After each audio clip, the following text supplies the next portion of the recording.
En Perú, el dictador Alberto Fujimori podría enfrentar un nuevo juicio. Esta vez tiene que ver con las esterilizaciones forzadas a las que llevó a casi 300.000 mujeres y casi 20.000 hombres durante el periodo en el que estuvo a cargo del Ejecutivo de este país. Recordemos que desde el 2007 Fujimori se encuentra cumpliendo una pena de 25 años por crímenes de lesa humanidad. Bueno, para hablar sobre esta situación es que estamos en contacto con Gloria Cano. Ella es integrante de la Asociación Pro Derechos Humanos de Perú. Empiezo por preguntarte y por pedirte que nos cuentes un poco cómo es esto de las esterilizaciones. Sabemos las aberraciones que cometió el gobierno de Fujimori, esta es una más. Si nos podés poner un poco en tema de cómo se dio esta situación. En los años 90, durante el gobierno de Alberto Fujimori, se implementó una política que tenía que ver con la salud reproductiva, ¿no? Y esta se basó en la reducción de la natalidad. Entonces, se implementaron algunos programas que cuando uno los veía decía, bueno, de educación sexual, de, de promoción de, de algunas alternativas de control de la natalidad. Sin embargo, poco después, se comenzó a denunciar, a hacer denuncias que dentro de este programa de control de natalidad se había implementado un programa de esterilización, que básicamente era el operar a las mujeres con o sin su consentimiento, uniendo las trompas, ¿no? Haciendo esta alternativa quirúrgica. Se montaron, incluso de acuerdo a la propia investigación que hicieron un grupo de investigadoras feministas, se implementaron ferias, llegaban las personas, los médicos, enfermeras, a pueblos lejanos, a las alturas de Cusco, en Cajamarca, en toda la zona andina, llegaban y se implementaban grandes ferias que supuestamente eran para informativas sobre los métodos de anticoncepción. Sin embargo, lo que se hacía ahí a veces era convencer en algunos momentos a algunas mujeres para intervenirse quirúrgicamente.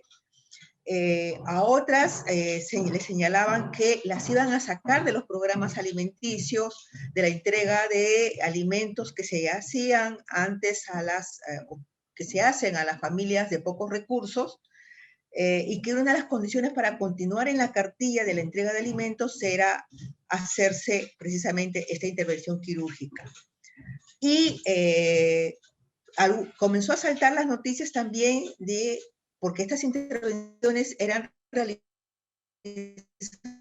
en lugares no adecuados, no esterilizados, y comenzó a tener también efectos en muchas mujeres, incluso fallecieron algunas precisamente por este tipo de prácticas.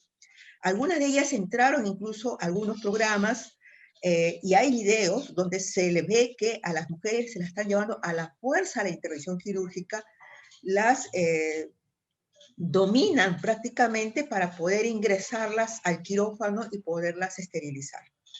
En otros casos entraban a los establecimientos médicos por otro tipo de problemas y sin su consentimiento fueron esterilizadas ahí. Tomaron conocimiento a veces después o a veces muchos años posterior de que habían sido intervenidas quirúrgicamente. Se ha investigado, se viene investigando a las personas que dieron las órdenes, porque esto fue parte de una política.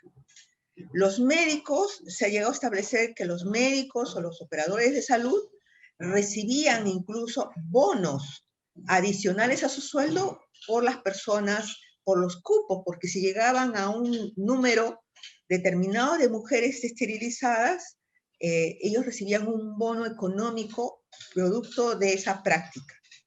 Eso significa que hubo una política vertical, con una política diseñada y ordenada, y que los operadores de salud lamentablemente cumplieron a pie juntillas. Algunos han señalado que si no los cumplían eran despedidos, otros lo hacían por los bonos económicos a los cuales se les estaba dando, ¿no? Entonces, esta situación estuvo durante muchos años, con el apoyo y la decisión fuerte de la Asociación de Mujeres que se han organizado en diversas zonas del país para denunciar esta práctica y para tratar de lograr que se haga justicia.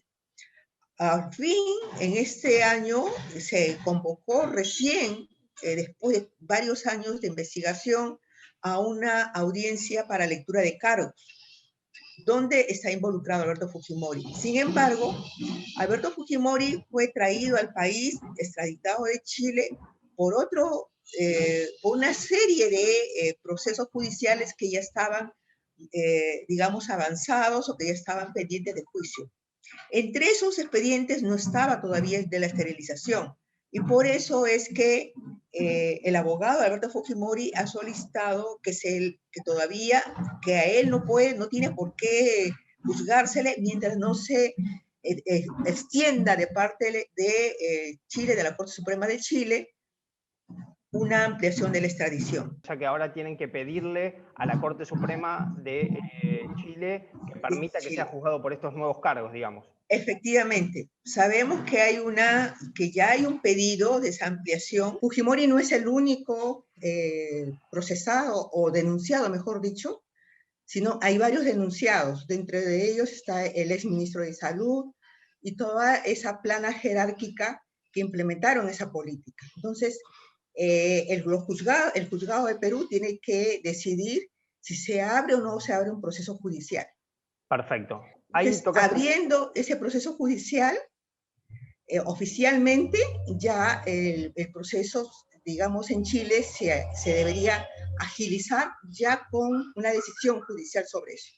Te preguntaría si, volviendo un poco a lo que es el tema de estas esterilizaciones, ¿hay un determinado sector social sobre el cual se realizó esto? ¿Tiene que ver con una cuestión de clase? ¿Cómo ves ese aspecto? La política, por lo que yo pude ver, leer de algunas investigaciones, se aplicó, digamos, en todas las capas sociales.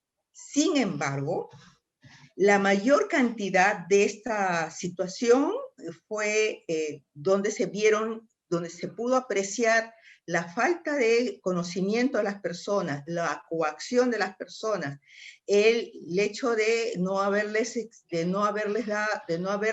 priorizado su consentimiento informado con respecto a esta práctica, a este método, fueron precisamente en los sectores de bajos recursos y sobre todo en el Ande peruano, en población quechua hablante.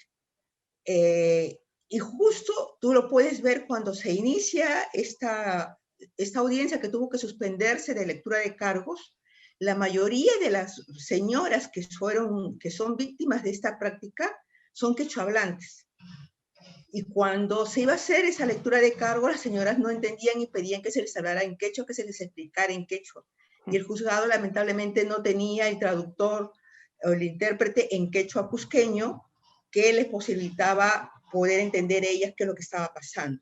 ¿Por qué se demora, podríamos decir, tanto en llegar a estos juicios? ¿Cómo explicarías eso? ¿Tiene que ver con el capital político que aún tiene la familia Fujimori, que todavía tiene Alberto Fujimori, o hay alguna otra explicación? Yo creo que hay varias cosas. Uno, ese capital político, es la presión. Nosotros varias veces nos hemos cruzado porque la fiscalía que investiga esta situación, estos hechos, es una fiscalía de derechos humanos.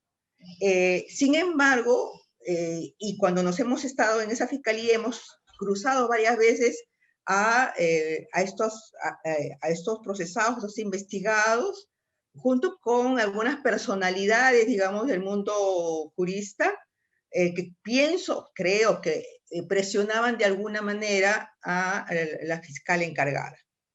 En otros casos es la falta de visión de género, porque incluso en algunas conversaciones que se han tenido con personas del Ministerio Público, decían, ¿cómo es que encaja esto en derechos humanos? ¿Por qué esto tiene que ser un delito de lesa humanidad?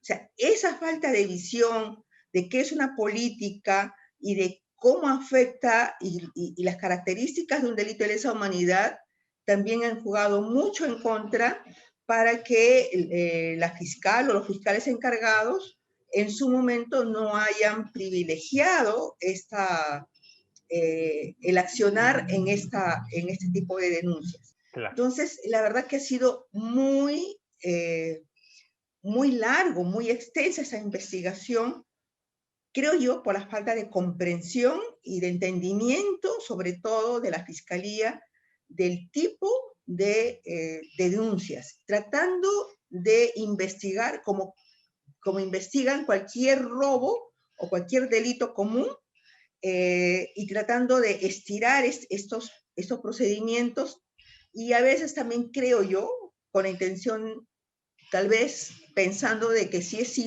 es de acuerdo a nuestro ordenamiento penal, lesiones, el delito de lesiones pudiera prescribir.